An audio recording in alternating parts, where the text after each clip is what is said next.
(80년대) 후반 헐카매니아의 영광과 엄청난 성공을 거둔 직후이자 애티튜드 시대를 비롯해 더 많은 일이 일어나기 직전의 시기였던 1995년. 그 1995년에 최대 이벤트 레슬매니아 11을 성공적으로 끝낸 빈스의 관심사는 곧 시작될 신기획 PPV에 쏠려 있었다.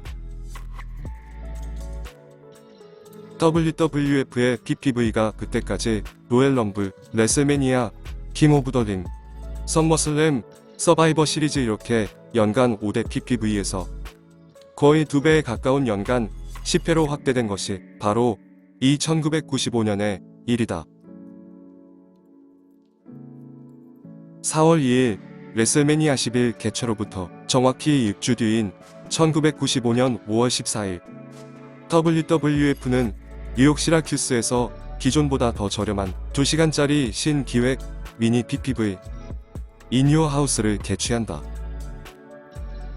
기존의 5대 PPV가 1월, 4월, 6월, 8월, 11월에 개최된 것에 더하여 5월 14일부터 시작된 PPV 인 유어 하우스는 6월 26일, 9월 24일, 10월 22일, 12월 17일 이렇게 5번의 이벤트가 더 열렸다. 기존의 분기마다 한 번씩 PPV를 개최하던 WWF가 2배에 가깝게 PPV 개최 횟수를 늘린 것에는 WCW의 영향이 있었다. WCW는 재정적인 적자와 선수들의 피로가 쉽게 쌓이는 하우스쇼를 줄이고 대신 더 많은 PPV를 제공하고 있었다. WCW는 NWA 시절이던 1987년 역사적인 첫 PPV 스타케이드를 시작으로 88년 3회, 89년 4회, 90년 5회, 92년 6회, 93년 7회로 꾸준히 해마다 PPV 개최 횟수를 늘려오고 있었다. WCW는 1995년에 PPV 개최 횟수를 9회까지 늘렸고 빈스 역시 인 유어 하우스 도입으로 PPV 개최 횟수를 크게 늘리면서 PPV 시장이 1995년 한 해 동안 단숨에 확대되었다. WWF와 WCW가 1995년에 개최한 PPV 이벤트의 합계는 총 20개로 1993년 전체 11개, 1994년 전체 13개와 비교하면 대폭 증가한 수치였다. 이것은 미국 프로레슬링 단체의 경영 기반이 하우스쇼 흥행 수익으로부터 PPV 시청 계약으로 이동하고 있음을 나타내고 있다. 빈스는 WCW와 마찬가지로 WWF 하우스쇼 관객이 크게 감소하는 것을 보고 프로레슬링의 시장 경제 자체가 바뀌어야 한다는 것을 직감했다. PPV 평균 시청 계약 세대가 30만 세대라고 한다면 단순 계산이기는 하지만 하우스쇼에 30만 명의 관객을 동원한 것과 마찬가지라는 계산이었다. 신기획 미니 PPV 인 유어 하우스의 첫 이벤트 대진표는 다음과 같았다. 브렛 하트 대 하쿠시, 브렛 하트 대 제리 롤러, 메이블 대 아담 반, 레이저 바문 대 제프 제럿, 로디의 핸디캡 매치, 요코주나, 오웬 하트 대 스모킹, 건즈의 WWF 태그팀 챔피언십 매치, 디젤 대 사이코시드의 WWF 월드 챔피언십 매치, 그리고 PPV가 끝난 후에는 언더테이커 대 카마, 벤벤 비길로 대 타탄카, 데이비 보이 스미스 대 오웬 하트의 킹 오브 더 링 예선전이 다크매치로 펼쳐졌다. WWF 월드 챔피언십 벨트를 둘러싼 드라마로부터 잠시 멀어져 있던 브렛은 이날 오프닝 매치와 세미파이널 이렇게 2시합에 출전했다. 브렛은 이날 2번이나 경기에 나섰는데 이로 인해 브렛의 포지션이 어디까지나 별격이라는 인상을 관객들에게 강하게 남겼다. 오프닝 매치에서 브렛이 상대한 하쿠시는 전년도 11월 WWF와 계약하고 데뷔 이래 6개월간 무패를 기록하던 강력한 뉴페이스였다. 지금과 달리 당시 WWF는 일본의 단체들과도 비교적 활발하게 교류했는데 123키드가 워에서 개최한 주니어 헤비급 토너먼트에 출전하기도 했었다. 그러나 하쿠시는 이러한 교류 차원을 넘어서 정식 풀타임 레슬러 계약이었고 이른바 프로레슬링판 메이저리거가 된 하쿠시의 정체는 일본 미치노쿠 프로레스의 신자키 진세이였다. 하쿠시의 WWF 계약체 결과 그때까지의 일본인 레슬러들의 무자수행이 큰 차이는 시간에 대한 감각이었다. 해외 무자수행은 1년 후 또는 2년 후 귀국을 미리 정해놓은 장기 체류였지만 하쿠시의 WWF에서의 투어 생활에는 기한이 정해져 있지 않았다. WWF가 첫 일본 투어인 WWF 애니아 투어를 요코하마, 나고야, 오사카, 삿포로 이렇게 4개 도시에서 개최한 것은 인 유어 하우스 1년 전인 1994년 5월의 일이었다. 일본 측 초대 선수로서 이 투어에 동행했던 하쿠시는 이 투어의 로드 에이전트였던 월 헤브너로부터 WWF 계약 제안을 받았다. 월 헤브너는 신자키를 불교의 승려라고 생각했는데 사실 신자키의 캐릭터는 순례자였다. 물론 미국인의 눈에는 승려와 순례자의 구별이 불가능했을 것이다. 어느 쪽이든 간에 서양인의 눈에 비친 신자키 진세이가 너무나도 동양적이며 이국적인 기믹이었다는 것만큼은 명확했다. 또 신자키의 일본풍 캐릭터와 그가 가진 기술의 레파토리에 흥미를 가진 것은 당시 WWF 월드 챔피언이었던 브렛 하트였다.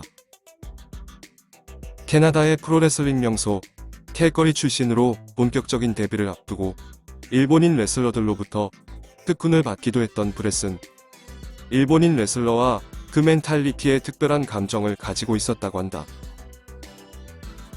WWF가 신자키를 미국으로 부른 것은 그로부터 반년 후인 1994년 11월 서바이버 시리즈 백스테이지에 모습을 드러낸 신자키는 이 자리에서 빈스 맥맨을 비롯한 수뇌부와 인사를 나눴다. 링 위에서는 신자라는 캐릭터로 사생활에서는 WWF 선배 레슬러로서 오리엔트 익스프레스로 익숙한 사토가 매니저를 맡아주었다. WWF는 미국인들이 발음하기 쉽도록 새로운 닉네임 후보를 몇 개 준비했고 신자키도 순례자가 아닌 새로운 역할을 하고 싶었기에 새로운 캐릭터는 화이트 엔젤, 백천사라는 컨셉으로 하쿠시라는 새로운 이름을 붙였다. 6개월간의 무패 끝에 첫 BBV에서 브렛 하트와의 싱글 매치 시에는 하쿠시에게 있어서 매우 큰 스텝업이라고 할 수 있었다. 브렛과 하쿠시의 오프닝 매치는 이날 공식 경기 중 가장 긴 시간인 14분 41초, 변형 우라칸나나로 브렛이 하쿠시에게 폴승을 거두었다. 이 시합은 1995년 최고의 PPV 경기 중 하나로 꼽히기도 하며 중계를 맡았던 빈스가 실제로 이 시합을 보고 매우 깊은 인상을 받았던 것으로 알려져 있다. 하쿠시는 매니저인 신자와 함께 브렛과 제리롤러의 시합에도 난입했다. 신자가 심판월 헤브너의 주의를 끌고 있는 사이에 하쿠시는 탑로프 다이빙 헤드벗 사면말을 브렛에게 명중시켰다. 이것으로 완전히 불이 붙은 두 사람의 대립 드라마는 다음 날인 5월 15일부터 5월 17일까지 3일간의 집중 녹화 기간에도 실현되었다. 이 기간 동안 촬영된 것은 먼데이 나이트 러, 슈퍼스타즈, 레슬링 챌린지에 각각 3주분으로 실로 어마어마한 양이었다. 그 후 5월 하순부터 6월에 걸쳐서는 하우스쇼의 고정 카드로서 이 시합이 전미 투어에서도 라인업되었다. 인 유어 하우스 1의 메인 이벤트인 디젤과 시드의 타이틀 매치에서는 밀리언 달러맨과 타탄카의 난입으로 챔피언인 비젤이 반칙승을 거두었다. 시합 종료 후에는 레슬매니아 직후 선영 노선을 걷기 시작한 뱀뱀 비길로가 악역 군단을 몰아내고 링 위에서 비젤과 악수를 교환했다. 뉴욕 시라큐스에서 개최된 이오하우스는 PPV 계약 세대 19만, 현장 관객은 유료 관객 3,500명을 포함하여 총 7,000명을 기록했다. 현장 흥행 수익은 역대 최악이었지만 PPV 계약 세대만 보면 전년도 서바이버 시리즈에 버금가는 수준이었다.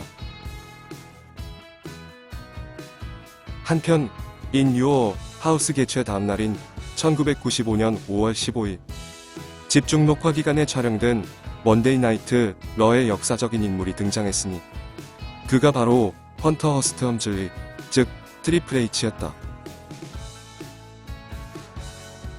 1994년 WCW와 계약한 트리플 H는 장폴 레베게라는 이름으로 귀족 출신 캐릭터를 연기했다. 쿠네티컷 그리니치 출신으로 잉글랜드의 특권계급 피가 흐른다는 헌터 허스트 험즐리라는 캐릭터는 사실상 WCW 시절에 컨셉을 재탕한 것이긴 했지만 WWF는 경력 2년의 신인이었던 트리플 H의 TV 데뷔에 상당히 공을 들였다. 3월에 타단체 계약 불가 기간이 끝나자마자 WWF와 계약을 체결한 그는 5월 22일 방송될 분량의 TV 매치에 등장하여 존 크리스탈이라는 무명의 선수와 싱글 매치를 가져 변형 넥브레이커 드롭인 스탠딩 다이아몬드 커터로 볼승을 거두었다. 그는 이날 짙은 갈색으로 포인트를 준 롱타이즈와 검은 린슈즈를 신고 금발의 머리를 깔끔하게 포니테일로 묶었으며 이 시점에서는 아직 피니셔인 페디그리는 사용하지 않았다. WWF 월드 챔피언인 디젤, 숀 마이클스, 레이저 라몬, 1,2,3 키드 이렇게 4명이 클릭이라는 그룹을 만들어 링 위에서의 여러가지 일들과 백스테이지에서의 정치 싸움을 동시에 컨트롤하기 시작한 것도 정확히 이 시기였다. 트리플 H의 높은 잠재력을 알아본 클릭은 이 뉴페이스를 곧바로 자신들의 그룹에 끼워주었다. 클릭의 4명은 트리플 H의 신인답지 않은 모습과 분위기, 눈빛을 놓치지 않았다. 녀석은 분명 거물이 될 거야 라고 입을 모았다. 1995년부터 1996년에 걸쳐 WWF 백스테이지에서는 많은 일들이 일어났다. 앞으로 다뤄지겠지만 라이벌 WCW가 로우와 맞불 작전으로 먼데이 나이트로 생중계를 시작했고 렉스 루거를 비롯해 WCW에 의한 선수 빼내기는 WWF의 가장 깊은 곳 급기야 클릭에게까지 뻗쳤으며 브렛 하트와 숀 마이클스의 WWF 월드 챔피언 벨트를 둘러싼 대립은 브렛과 숀 두 사람의 개인적인 투쟁으로 변모해갔다. 경력 2년의 신인이었던 트리플 H는 전미 투어 이동 중에 운전을 도맡아 하면서 클릭이 좌지우지하는 백스테이지의 진짜 정치 드라마 WCW부터의 주력 선수 빼내기의 검은 손 숀과 브렛의 뒤틀려가는 인간관계를 가장 가까이에서 목격하게 된다. 영국 귀족의 후손이라던 헌터 허스트 험즐리에게 준비된 포지션은 어쨌든 이 시점에서는 오프닝 매치급 선수에 불과했지만 시합을 하지 않을 때의 트리플 H는 클릭에 의한 집단 모의 덕분에 적과 동료의 구분법, 이기고 지는 것이 가지는 각각의 의미, 자기 생각을 말해야 할 타이밍과 침묵해야 할 타이밍, 프로레슬링의 역학이란 무엇인지를 단기간에 몸에 익혔다.